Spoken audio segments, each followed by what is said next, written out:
안녕하십니까, 임원주 목사입니다. 저는 기독교 한국침례회 진리교회를 섬기는 목사입니다.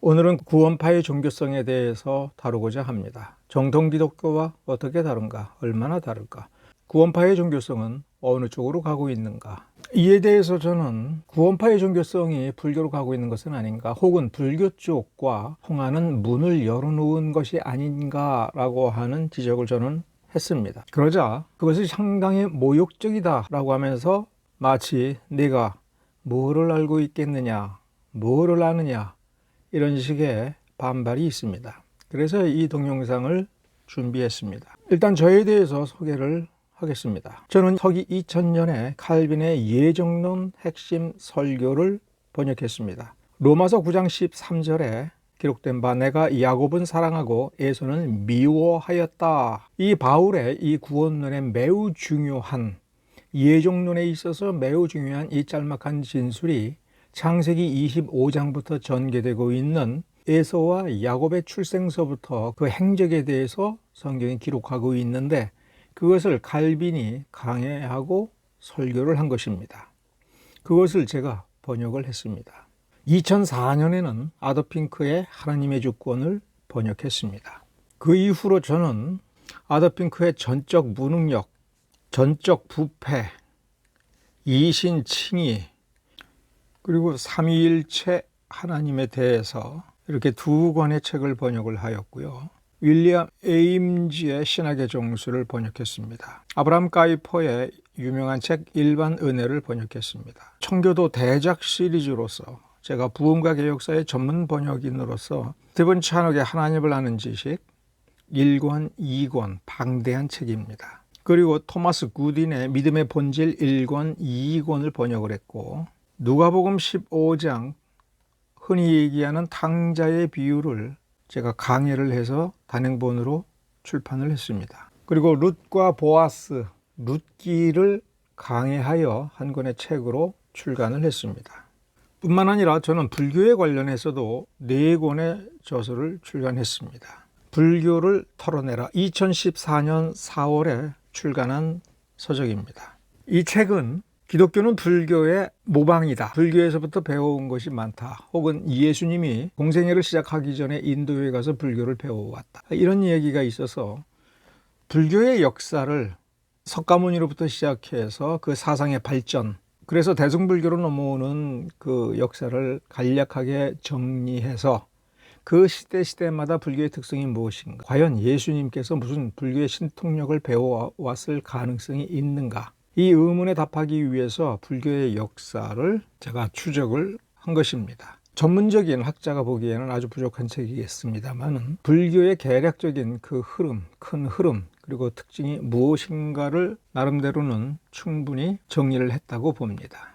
불교는 없다라는 책을 제가 동시에 출간을 했는데, 이 불교는 없다라고 하는 것은 불교의 핵심 개념, 그 본질에 대해서 주제별로 정리한 내용입니다. 종교적 질문을 삼가라, 이건 석가모니의 가르침이죠. 열반에 대해서, 삼신불에 대해서 등등에 대해서 제가 간략하게 정리를 한 것입니다. 그리고 몇 년 뒤에 그 앞에 있는 2권을 아주 작은 소책자로 압축을 하면서 기독교인이 불교인을 만났을 때 그 불교인과 어떤 식으로 대화를 해야 될 것인가를 원리를 제시하기 위해서 이 소책자를 정리해냈습니다. 이런 식으로 불교의 본질과 약점에 대해서 제가 정리를 한 것입니다. 그리고 무엇보다도 2017년 8월에 불교에 답한다라고 하는 책을 제가 출간을 했습니다. 여기 부제를 보면 불교가 논한 기독교 신앙에 대해라고 되어 있죠. 불교가 논한 기독교 신앙.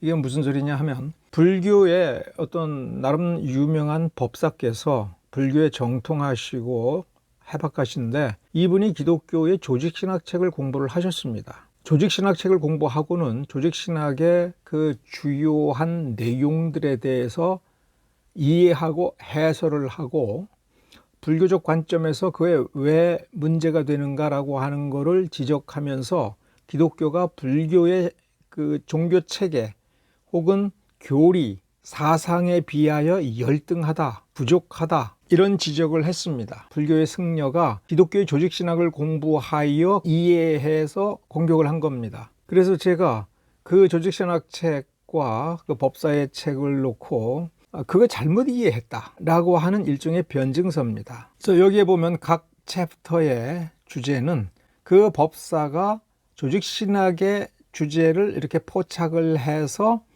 이건 문제가 있다라고 하는 식으로 공격을 해온 겁니다. 여기 보면은 원주에는 신의 자기 모순이며 폭정인가? 이렇게 법사가 공격을 했을 때 그 원죄가 뭔가? 이게 왜 자기 모순이 아닌가라고 하는 것을 나름대로 제가 변증했다는 뜻입니다. 여기 보면은 삼일체에 대해서 법사는 불교의 삼신불 사상을 가지고 기독교의 삼위일체는 모순이다 이렇게 공격을 했던 겁니다.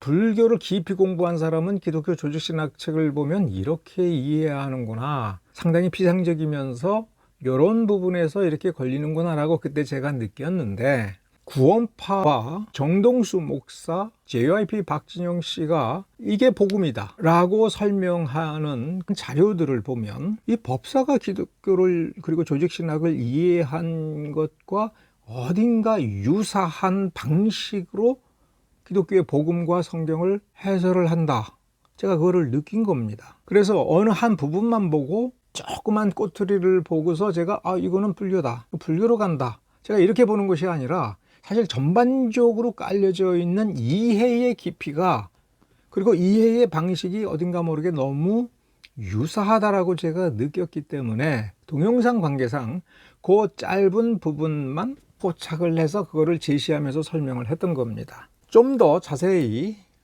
기독교와 불교가 어떻게 다른가라고 하는 부분을 먼저 살펴보겠습니다. 하나님은 영이시고 사람은 육이다라고 하는 식으로 표현할 수 있습니다. 그런데 여기에서 영과 육은 비유적 표현 혹은 제유법, 비유법 중에서도 제유법이라고 하는 표현이라고 보면 됩니다. 하나님은 영이시다라고 하는 것은 실제 하나님의 본성, 본질, 본체를 지적한 것입니다. 그와 대조적인 표현이 사람은 육이다라고 얘기할 때 사람에게는 영혼이 없다라고 하는 얘기가 아닙니다. 하나님은 영이시고 영적 원리를 가지시는 하나의 완전한 인격체입니다. 그래서 하나님은 혼이 없으시고 육이 없으시지만 하실 수 있는 일은 다 하시고 하시고 싶은 일은 다 하십니다. 모든 선을 다 이루십니다. 발성기관이 없지만 말씀하십니다. 뭐가 없어서 못하는 분이 아닌 거예요. 그걸 압축해서 사람과 비교해서 하나님만의 독특한 특질 한 부분을 포착해서 그걸로 표현하는 게 하나님은 영이시다라고 하는 겁니다. 거기에 비해서 대조적으로 사람은 육이다라고 얘기할 때 사람은 육만 있는 것이 아니라 영혼도 있는 겁니다. 이분설을 취할 때 영혼과 육, 삼분설을 취할 때 영과 혼과 육이라고 할 때 영과 혼과 육이라고 하는 이 요소는 따로 노는 게 아닙니다. 항상 같이 가는 겁니다. 어떤 행동을 할 때에도 영과 혼과 육, 영과 혼과 육, 그리고 거기에 관련된 모든 것, 생각, 의지, 감정, 이 모든 것이 작동하여 행동으로 옮기기 때문에 그 사람의 모든 부분이 영으로부터 시작해서 손가락 하나까지, 발가락 하나까지, 그리고 심지어 그 내장, 심지어 피 한 방울, 그리고 몸에서 쏟아내는 소변, 대변까지도 다 그 죄에 대해서 책임을 져야 된다라고 하는 것입니다. 그래서 사람은 육이다라고 할 때 기독교는 그가 죄인이다, 죄로 물들었다, 죄에 대해서 책임을 져야 되고 그 책임에서 벗어날 수 없는 존재다라고 하는 의미까지도 포괄하고 있는, 그리고 그 방대한 내용을 압축해서 표현하는 겁니다. 불교는 영혼과 육, 이것이 하나의 결합된 하나의 인격체이기도 하지만 때로는 요소별로 분리되고 때로는 그 몸이 뭔지 모를 정도로 헷갈립니다. 이게 명확하게 일관되게 정리가 안 되어 있어요. 그래서 석가모니에게도 이 제자들이 질문을 했습니다. 저 열반의 세계라고 하는 건 모든 것이 소멸된 세계인데, 그래서 붓다가 되어서 깨달은 자가 되어서 열반으로 들어갔을 때에는 모든 것이 소멸되어 다 없어졌는데, 부처가 와서 설법을 한다라고 할 때, 그러면 그 몸은 어디서 오는 거냐? 그가 몸을 가졌기 때문에 다시 해탈의 경지에서 떨어져 나와서 죄가 많은 인간이 되는 거냐? 그럴 때 그런 건 묻지 마라. 그리고 불국토, 서방정토로 보살이 되어서 들어가서 이제 해탈을 준비를 할 때, 열반에 들어갈 준비를 할 때, 그들이 먹고 마시는 그 육은 지금 우리가 가지고 있는 육이냐 뭐냐라고 할 때 초기에는 그거 모른다라고 했어요. 그러면서도 불교는 육에는 전혀 집중을 하지 않습니다. 육은 그냥 따라오는 거고 지멋대로 가는 거예요. 그러면 이 안에 영혼의 문제에 집중하는 것이 종교인데, 불교는 영혼을 원래 믿지 않았습니다. 그렇다면 사람이 뭐냐, 자아가 뭐냐라고 할 때 그걸 마음이라고 본 거예요. 그래서 마음의 종교입니다, 불교는. 기독교는 마귀는 사람의 인격에 직접 간섭하지 못한다. 억압하거나 이렇게 사람을 쥐고 흔들어서 사람의 의지에 반하여 어떤 일을 억지로 행하도록 만드는 일을 하지 않습니다. 성경에 보면 특히 예수님 당대에 귀신이 등장을 하고 또 귀신이 어떤 사람을 괴롭히고 하는 일이 보입니다만, 그러나 성경 전체를 놓고 보면 이 마귀 혹은 이 귀신이 이렇게 사람에게 나타나서 사람에게 들씌워져 가지고 어떻게 하는 것은 매우 특이하고 예외적인 상황이지 일반적인 상황이 아닌 겁니다. 다시 말하면 이 복음서에 등장한 마귀의 역사를 가지고 조직신학을 쓰면 안 된다는 얘기예요. 매우 특이해서 인류 전체의 역사에 예수님 당대의 그 불과 몇 년 사이에 집중적으로 나타난 그것을 놓고 우리가 귀신 현상이라고 할 수 있는, 신들림이라고 할 수 있는 모든 것을 기독교 교리화하여 귀신론을 전개해서는 안 된다는 거죠. 반면에 불교는 귀신이 역사하고 귀신이 사람의 육신을 장악하여 귀신이 원하는 대로 그 사람을 조종하는 이런 일들이 기본적으로 일어나는 일이다라는 식의 세계관을 가지고 있습니다. 물론 불교는 처음부터 그런 생각을 가지고 있는 건 아니었습니다. 중국으로 들어와서 도교와 융합을 하고 무속과 융합을 하면서 그렇게 받아들인 겁니다. 그래서 불교에서는 구슬하지요. 귀신을 몰아내는 걸 얘기하죠. 불교에서는 사무제를 지내죠. 사람이 죽은 뒤에 사무제를 왜 드리는 거냐면, 사람이 죽은 뒤에 자기가 죽었는지 안 죽었는지를 모르는 거예요. 그래서 당황하여 막 헤매는 겁니다.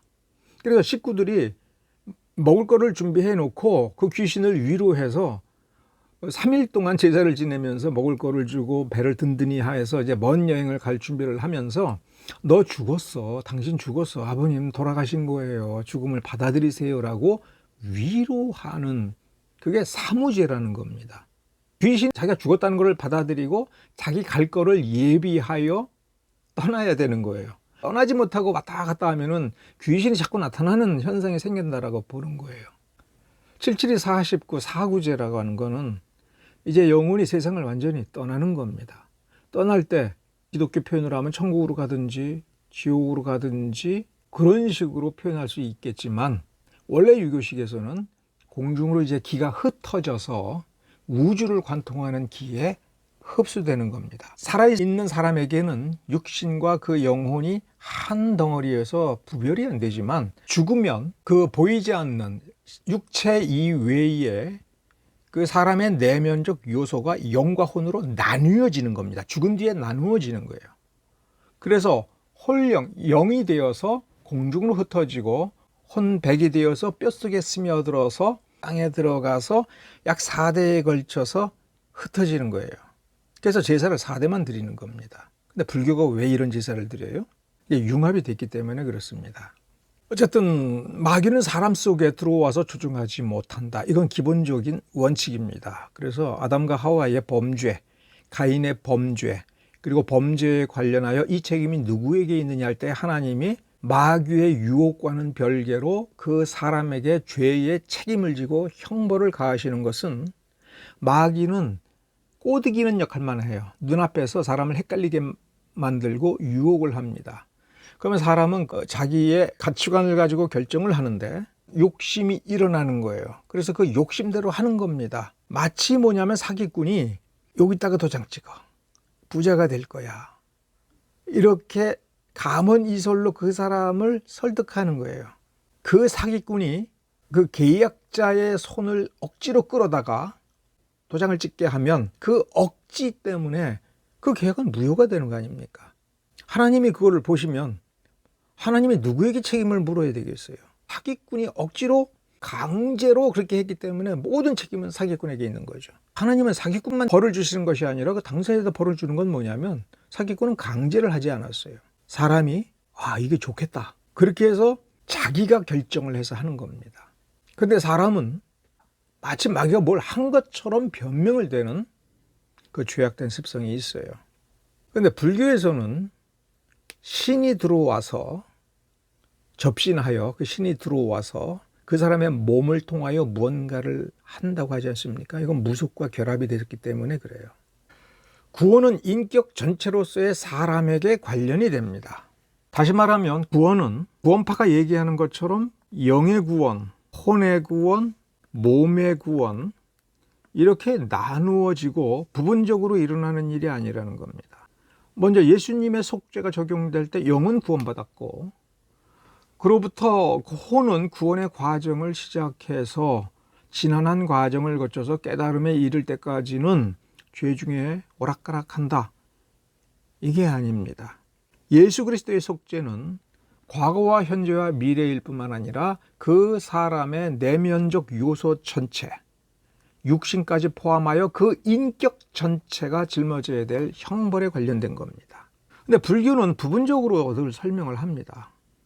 그래서 평생 돌을 닦아서 득도를 하고 해탈을 한 중이 그러면 당연히 원시불교에 따르면 열반에 들어가야 돼요. 득도를 하고서도 이 땅 위에서 그냥 살아가요. 그래서 그걸 물어봅니다. 아니 왜 해탈을 하셨는데 열반에 안 들어갔습니까? 그러면은 전생에 지은 업보가 아직 해결이 안 돼서 그거 다 씻을 때까지는 내가 열반에 들어가지 않는 겁니다. 이런 식으로 얘기해요. 구원이 완전히 이루어졌는데 전생에 지은 업보가 아직 남아 있어서 내 육신으로 살아가는 이 삶에서 그 업보를 다 청산을 해야 돼요. 구원은 받았는데 구원이 아직 안 이루어졌고 천국에 들어가야 되는데 아직 해결해야 될 문제가 남아서 내 죄의 그 업보를 씻어야 되기 때문에 전생의 것을 씻어야 되기 때문에 나는 아직 천국에 못 들어가요. 이런 식으로 분리해서 생각을 합니다. 하나님의 구원은 전체적인 구원입니다. 속죄가 전체인 것처럼 구원 자체가 전체적이고 완전한 것입니다. 그런데 이것은 칭의와 성화라고 하는 두 가지 개념으로 나누어서 설명을 합니다. 칭의는 의롭다라고 하는 너는 구원받았다. 너는 하나님의 자녀다. 내 모든 죄는 다 씻겨졌다라고 하는 하나님의 선언인 동시에 그 선언에 부합하게 그 사람의 존재가 변화되는 성화의 과정이 시작이 되는데 성화는 단계로 가는 것이 아니라 일관되게 지속적으로 나아가는 과정인 겁니다. 그것은 사람이 이루어야 될 책임이 있기도 하지만 하나님께서 완벽하게 이루시는 전능자의 사역이기도 합니다. 근데 이 부분이 더 중요한 거예요. 사람이 이루어야 될 책임보다도 하나님께서 완성시킨다라고 하는 그 책임, 그 선언, 하나님의 자기가 떠맡으신 그 일이 훨씬 더 본질적으로 중요한 거예요. 왜냐하면 구원은 하나님께서 시작을 하고 완성하신다고 되어 있어요. 그러니까 완성자는 하나님이다라고 하는 그 선언에 걸맞게 하나님께서 모든 것을 해내시는 것이기도 하고 사람이 이루시기도 하는 겁니다. 이 부분에 이 신비가 있어요. 인간의 논리로서는 잘 설명이 안 되고 이해가 안 되는데 깊이 이 과정을 들어가다 보면은 이게 그런 거구나라고 하는 경지가 있습니다.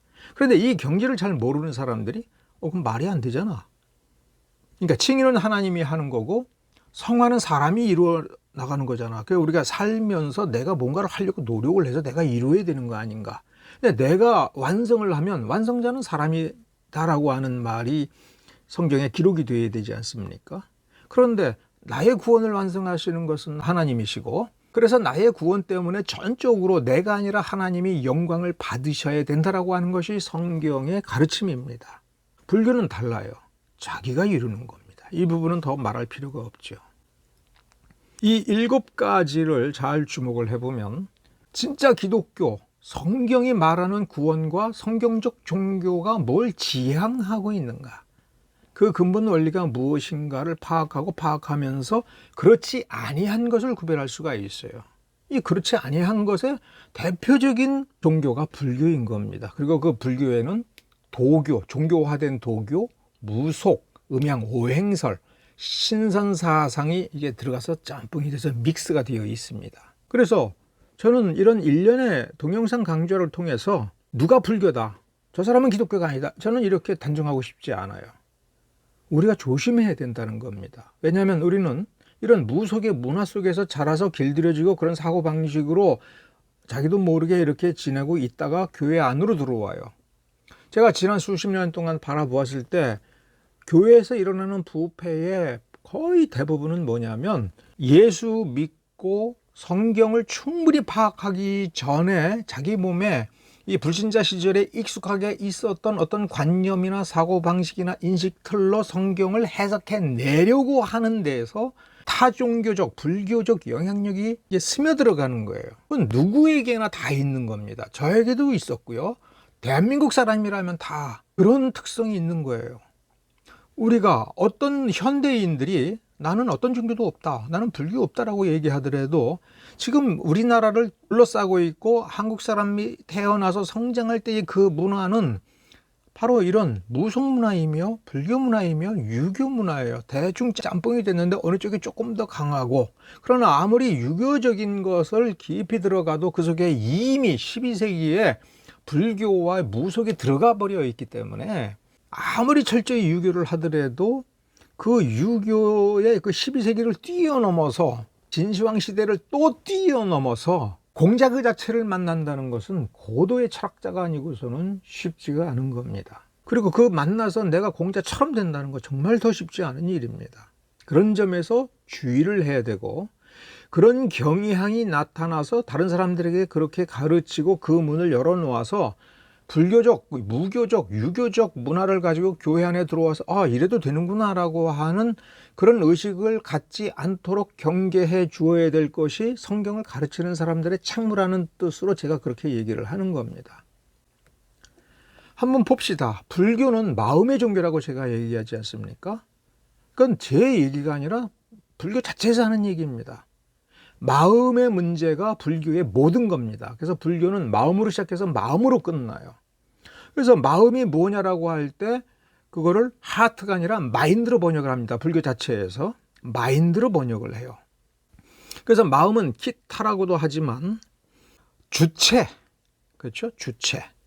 그리고 온갖 마음 작용, 그리고 생주 이멸의 법이 어디에서 일어나느냐? 마음이에요. 좀 더 봅시다. 마음 챙김, 마인드풀니스, 명상과 관련이 돼서 마음을 챙긴다, 마음을 다스린다, 마음자리, 마음 수련. 근데 마음에 집중하는 것은 어디에 뿌리를 두고 있냐면 불교, 혹은 그거를 건너뛰면 인도, 요가를 하지 않습니까? 요가가 원래 힌두교 그리고 불교의 한 유파입니다. 불교를 추구해서 해탈의 경지로 가기 위해서 요가라는 걸 했던 거예요. 그거를 신체 활동, 운동만 띄워왔다 할지라도 그 원리는 불교의 원리예요. 조심을 해야 돼요. 육아행파라고 있습니다. 육아행파. 육아라고 하는 건 운동으로서의 요가와 구별하기 위하여 발음을 달리한 건데, 그 3세기의 중관파와 더불어서 4세기 무착이 정리한 것이 육아행파로서 불교 대승불교의 양대축인 거예요. 양대축이라는 건 뭐냐면 용수의 중간파가 이론을 체계화했다면 4세기 무착은 요가를 받아들여서 일종의 참선 수행과도 같은 수행의 원리를 체계화해서 둘을 짝을 이루었다는 거예요. 요가 이쪽으로 해가지고 최초의 중국에서 달마선이 나오고, 그러니까 선불교가 나온 겁니다. 이쪽으로 가면은 이로니까 교종, 그러니까 최초의 삼론종과 같은 불교의 교종이 나오고 달마선과 같은 선불교가 나온 거예요. 그러면 이때 달마는 교리를 공부하는 거나 참선 수행하는 거나 이건 다른 것이 아니라 똑같은 거다. 선을 창시한 달마가 이렇게 얘기했다는 거는 교리를 집중하여 공부하는 것도 참선과 똑같은 거라고 강조한 셈이에요. 그래서 선수행을 하면서 교리를 버리면 안 된다. 이거를 같이 가야 된다. 그래서 나중에 이게 정해쌍수라고 하는 것으로 나오는 겁니다. 교리를 잃어버리면 불교 타락을 한다. 교리를 잃어버리면 정신 못 차리고 방황한다. 참선만 해가지고는 이게 무속과 결합이 돼버리면서 이상해진다. 그래서 불교 다음을 유지하기 위해서는 불교적 교리를 깊이 공부하고 계율을 공부를 하고 그러면서 참선과 같이 가야 된다라고 하는 게 대승불교의 기본 원리예요. 그래서 대승불교의 양대축이라고 하지 않습니까? 여기에 보면 심식이라고 해요. 심식. 그러니까 마음은 아는 거예요. 인식한다. 그래서 마음은 인식과 똑같은 거고 생각과 똑같은 거예요. 그 마음을 다스리는 원리를 집중하게 되면 불교의 원리가 나온다 이거예요. 기독교는 마음에 집중합니까? 아니에요. 기독교는 인격에 집중합니다. 생각과 감정 그리고 행동이 어떤 가치관, 하나님이 주시는 말씀, 그 말씀이 주시는 가치관과 원리에 부합하게 자신의 생각을 절제를 하고 하나님께 굴복을 하고 의지를 굴복하고 행동을 절제하여 하나님의 뜻을 이루는 대로 나아가는 거예요. 거기에서 영혼이 몸과 다른 게 아니에요. 육신이 약한 거는 믿음이 약한 거예요. 물론 육신은 병들어 약할 수가 있고 힘이 없어 약할 수가 있어요. 이런 인간적 한계, 자연적 한계는 어찌할 수 없습니다만 죄를 행할 때, 도둑질을 할 때, 살인을 할 때, 남의 것을 탐하여 뺏으려고 할 때, 또 뺏을 때, 나쁜 짓을 할 때, 반복할 때, 그 행동은 영혼과 똑같이 하여 죄를 범하는 겁니다. 그래서 마음만 다스린다고 거룩해지는 게 아니에요. 내 마음이 평안하다고 해서 죄가 없는 게 아닙니다. 이게 기독교적 사고방식이에요. 구원파 박옥수를 봅시다.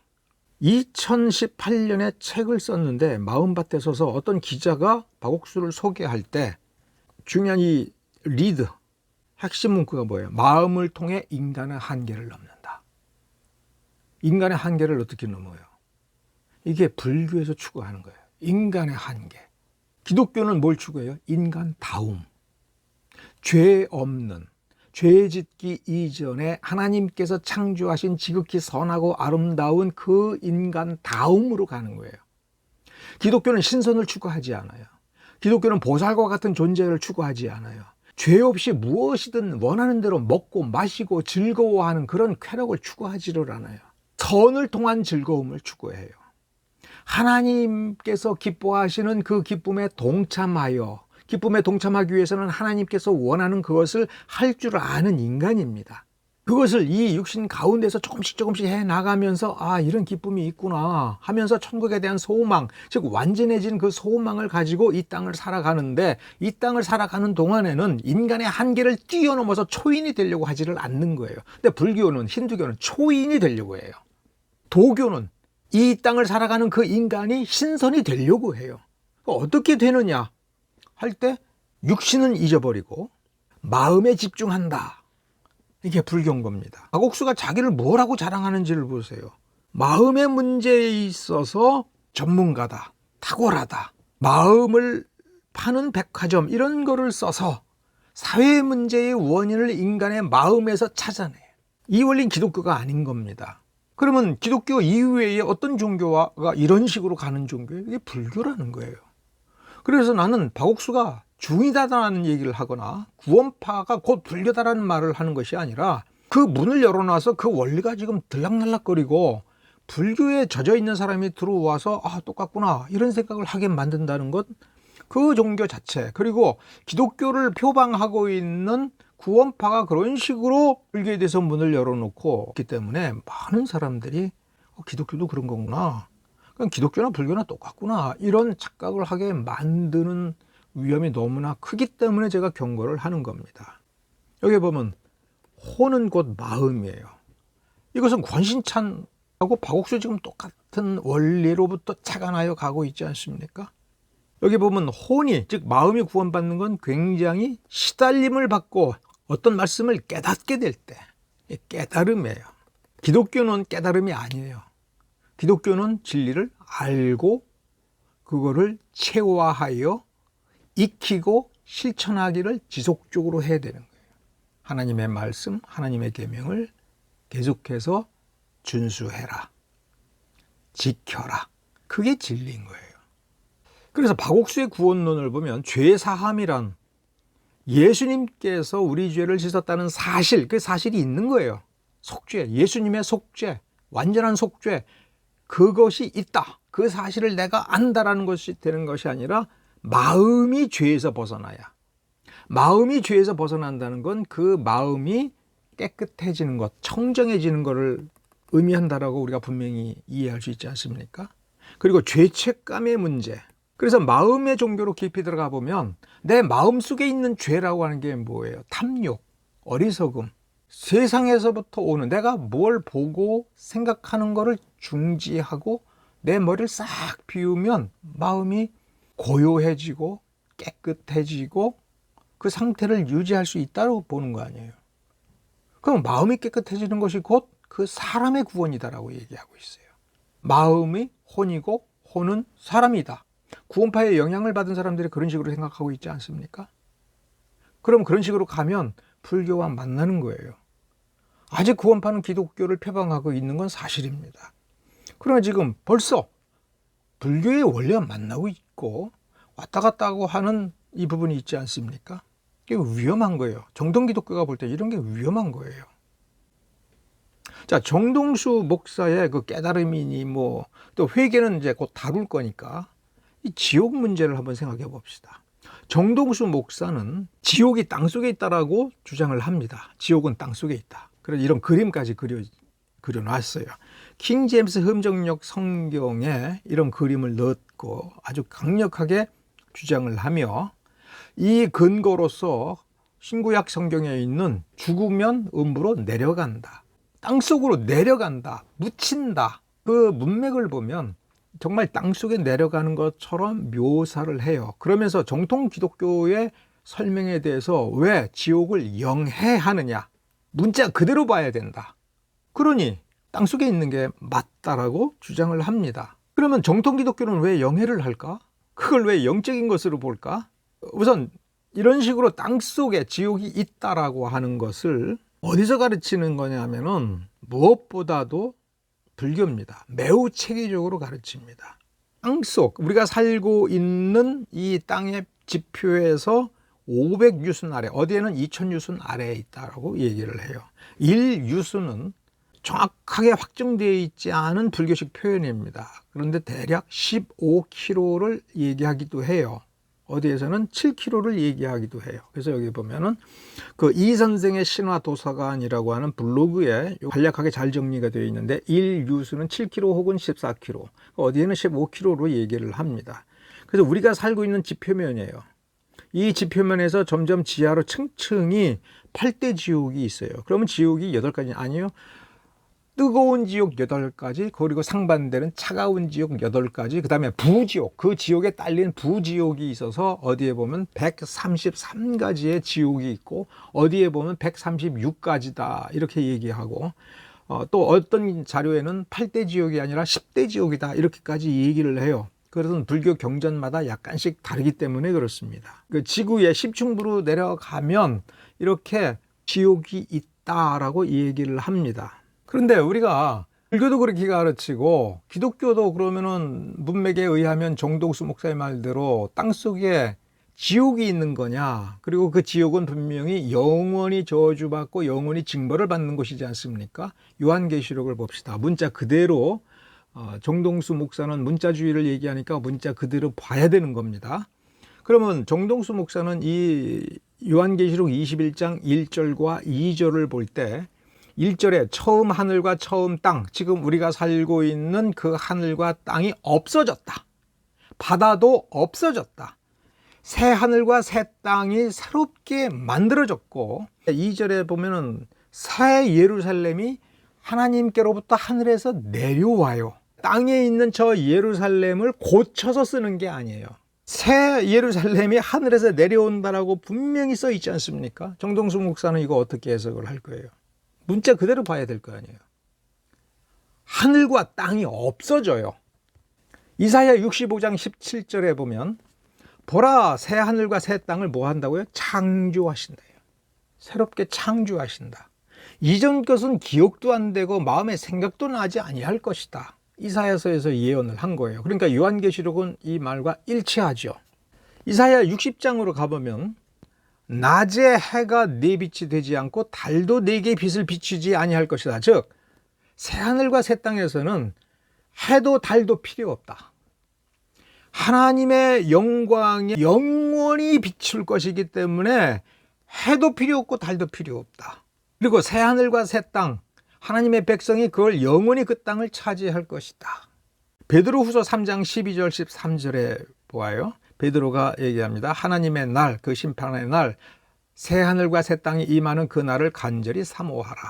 그러면서 뭐라고 얘기하냐면 하늘이 불에 타서 풀어지고 체질이 뜨거운 불에 녹아지려니와 라고 얘기할 때 여기서는 하늘만 거론했지만 앞에 있는 요한계시록과 이사야 말씀을 보면 지금 있는 우리의 하늘과 땅, 이것이 어떻게 돼요? 끄슬리는 정도가 아니라 그 원소가 완전히 녹아질 정도로, 그리고 사실은 그 앞에 요한계시록이나 이사야 말씀대로 하면 녹아서 없어져야 된다는 거예요. 그래야 그 자리에 새 하늘과 새 땅을 창조하시잖아요.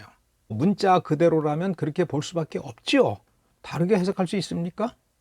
정동수 목사가 2015년 1월 18일에 베드로전후서 강해 21번을 하면서 39분 45초에서 59초 사이에 언급한 말을 보면 지금 있는 땅과 하늘들이 불에 의해서 녹으면서 해체가 되면서 새하늘과 새 땅으로 변하는, 약간 말을 이상하게 돌렸죠. 약간 이상하게 돌린 거예요. 변한다 그랬어요. 변한다는 거는 지금 있는 하늘과 땅이 새하늘과 새 땅으로 변한다는 얘기예요. 살짝 말을 돌리고 본질적인 것을 지금 외면했죠. 땅속에 있는 지옥은 어떻게 돼요? 분명히 불에 의해서 녹으면 지구 속에 있는 지옥은 안 녹을까요? 해체가 안 될까요? 그 속에 지옥에 던져져 있는 그들은 영원히 지옥에 있어야 되는데 사탄과 마귀들, 그리고 그를 뒤쫓아가서 지옥에 던져진 인간들, 불신자들, 구원받지 못한 자들 녹아요? 해체가 돼요? 새 하늘과 새 땅을 창조하시되 지옥은 그대로 놔둬요? 이건 설명이 필요한 겁니다. 이 설명이 되지 않으면 불교의 지옥과 기독교의 지옥이 체계를 구체적으로 더 깊이 했느냐, 그냥 대강 얘기했느냐의 차이만 있고, 불교에서 지옥을 생각한 사람들이 교회 안에 들어와서 이 지옥에 대해서 생각을 할 때 불교적 관념으로 생각하는 거를 중단할 수가 없어요. 불교적 지옥을 그대로 생각을 하고 있고, 불교적 마음 챙김, 마음자리, 이거를 그대로 생각하고 있다면 언제 기독교적 사고방식으로 완전히 탈바꿈이 됩니까? 사람이 어떻게 기독교인이 돼요? 어정쩡해지지 않습니까? 이게 위험하다는 거예요. 박진영 씨의 말을 한번 더 봅시다. 박진영 씨가 마가복음 4장 35절서부터 41절에 대해서 간단히 코멘트를 하면서 한 말을 봅시다. 본래 1분 40초 정도 길이인데 공백 부분, 말을 하지 않는 부분을 이렇게 잘라서 1분 정도로 줄였습니다.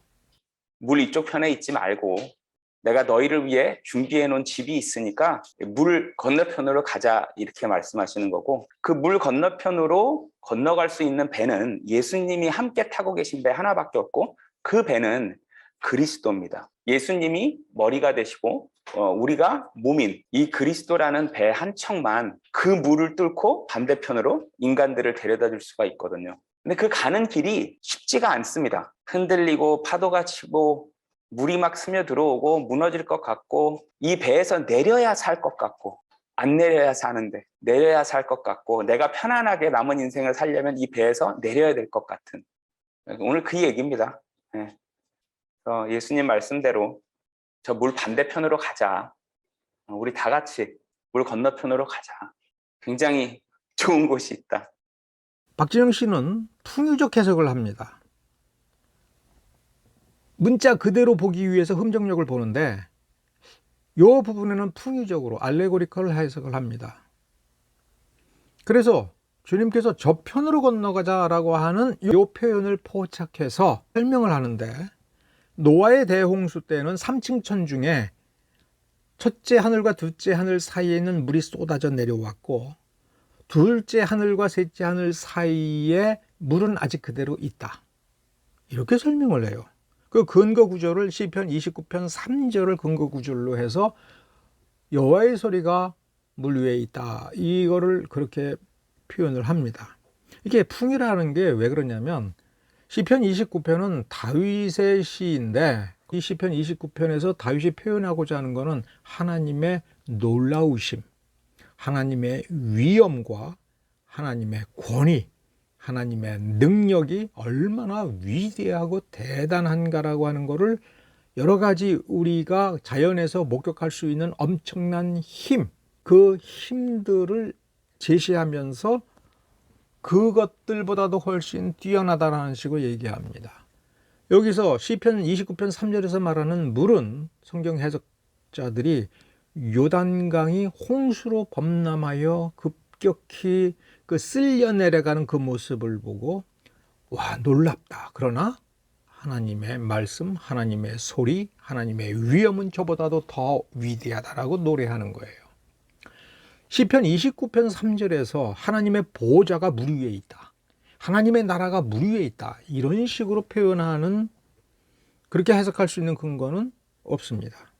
그런데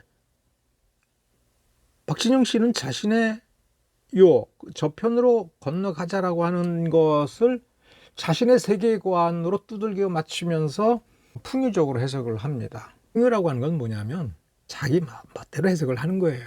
그러면서 뭔가 영적이고 신비한 무언가를 내가 통찰하였다는 듯이 제시를 하는 것이지 거기에 어떤 해석의 원리가 있는 게 아니에요. 자, 저편으로 건너가자라고 할 때 그러니까 예수께서 물 건너편에 너희들을 위한 집을 준비해 놨으니 가자. 딱 이렇게만 얘기합니다. 마가복음 4장 35절서부터 끝 부분까지만 얘기합니다. 그런데 마가복음 4장 35절서부터의 그 내용은 5장으로 이어지면서 거라사 지방으로 배를 타고 건너가자라고 말씀하셔서 실제로 건너가지요. 그래서 거라사 지방에 도착해서 배에서 내려서 보니 더러운 귀신 들린 사람이 무덤가에 있으면서 막 소리 지르고 그 사람 속에 있는 귀신이 아니 주님께서 벌써 오십니까? 아직 심판의 때가 되지 않지 않았습니까?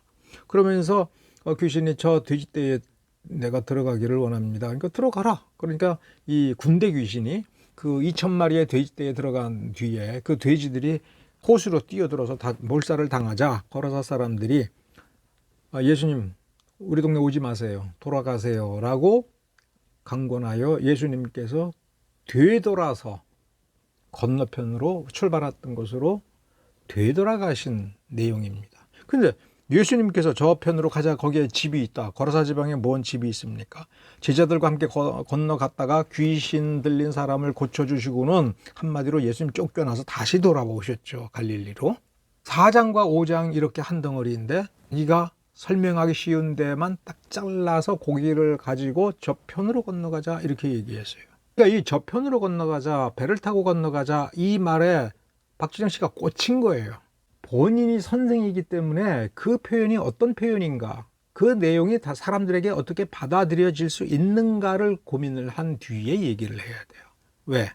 저편으로 건너가자라고 하는 이 코드가 아제아제 바라아제 바라승아제 모지사바하라고 하는 반야심경의 마지막 부분에 3번 반복되는 문구입니다. 아제아제 바라아제 바라승아제 모지사바하는 한자음으로 부드럽게 우리가 발음을 하는 거고 원래 산스크리트어로는 가떼 바라가떼 바라상가떼 부디스와하. 안야심경의 이 내용이 뭐냐면 가자 건너가자, 완전히 건너가자, 깨달음의 뿌리를 내리자. 이거를 또 교회에서는 배를 타고 건너가는 것, 나룻배를 타고 건너가는 것으로 얘기를 합니다. 그리고 저쪽에 깨달음의 뿌리를 내리자 할 때 저 피안, 우리가 피안이라 할 때 저 건너편 저쪽을 해탈의 경지, 열반의 경지, 득도의 경지, 구원의 경지로 불교에서는 설명하는 겁니다. 다시 한번 마음의 문제를 봐요. 마음을 통해서 증득, 열반에 들어간다는 거예요. 마음을 통해서. 마음이 모든 것의 원인이며 마음을 해결하는 것이 모든 것의 해결책이다라고 얘기하는 거예요. 여기 보면은 나룻배를 타고 이 언덕에서 저 언덕으로 건너가는 것이 바로 열반에 들어가는 거라고 불교가 얘기하는 거예요. 그리고 이거를 깨우친다. 진리를 깨우친다. 진리를 본다. 저는 박진영 씨가 일부러 불교를 가르친다고는 보지 않아요. 근데 박진영 씨는 왜 여기에 꽂혔을까? 자기 스스로를 반성해 봐야 되고, 이렇게 자기가 꽂힌 부분에서 이 마가복음 4장에서 5장에 이르는 부분에서 예수님께서 그리고 성경 본문이 우리에게 주시고자 하는 진리의 전체 모습이 아니라 그중에 자기에게 꽂힌 한 부분이 불교 표현과 그리고 불교의 원리와 너무나도 이게 밀접하게 접목할 수 있는 부분이라면 매우 조심을 해야 된다는 얘기입니다. 오늘날 한국 교회가 부패를 많이 얘기합니다. 성적 타락, 횡령, 독재, 그리고 온갖 소란에서 폭력이 동원되는 것, 억지를 부리는 것, 세습. 그러나 그거보다도 훨씬 더 문제가 되는 것은 지난 100년 동안 정통 기독교, 성경이 가르치는 그 종교를 순수하게 추구하기보다는 그저 우리가 세속에서 물들고 불교에 물들고 도교에 물들고 그러면서 가졌던 어떤 사고방식을 그대로 교회 안에 들어와서 자기 하고 싶은 대로 하는 거예요. 그러면서 나는 구원받았으니까 내 마음 좀 편하게 해달라. 왜 죄책감을 자꾸 자극을 하느냐. 죄에 대한 설교 이제 그만하세요. 우린 구원받았어요. 우린 피곤하게 살아요. 마음 좀 편합시다. 그러면서 교회 바깥으로 나가서는 마음 챙김, 마음 수련, 명상 이런 곳에 빠지는 사람들이 너무 많은 거예요. 들락날락거리면서 성경의 원리를 추구하고 그걸 실현하려고 하는 기독교인이 아니라 이제 생각나는 대로 자신의 종교를 만들어 가는데 점점 불교와 융합이 되어 가고 있고 불교와 구별이 안 되는 그런 사고방식을 가진 사람들이 점점 많아지는 것이 매우 큰 문제입니다. 어쩌면 자기에게 몰려드는 대중들에게 쉽게 어필할 수 있는 표현을 찾고 있는지는 모르겠어요. 그러나 대중에게 어필할 때에는 그 대중이 가지고 있는 무속적인 요소들, 타종교적 요소들 거기에 어필하면서 거기에 무리 없이 받아들여지도록 기독교 교리를 그리고 성경의 가르침을 채색을 하고 거기에 순응시켜버릴 때 그게 진짜 기독교의 타락입니다. 이 동영상을 만든 것도 누구를 정죄하기 위함이 아님을 다시 말씀을 드립니다. 우리가 가지고 있는 종교의 원리가 정말 순수하게 성경적인 것인가를 우리가 반성할 줄을 알고 세상에서 우리가 배우고 몸에 익숙한 것이 성경의 가르침과 충돌을 할 때 일단 그걸 알아채야겠죠. 그리고 기꺼이 이거를 내려놓는 마음가짐이 무엇보다도 필요한 시기이기 때문에 제가 이런 동영상을 만듭니다. 오늘은 여기까지입니다. 감사합니다.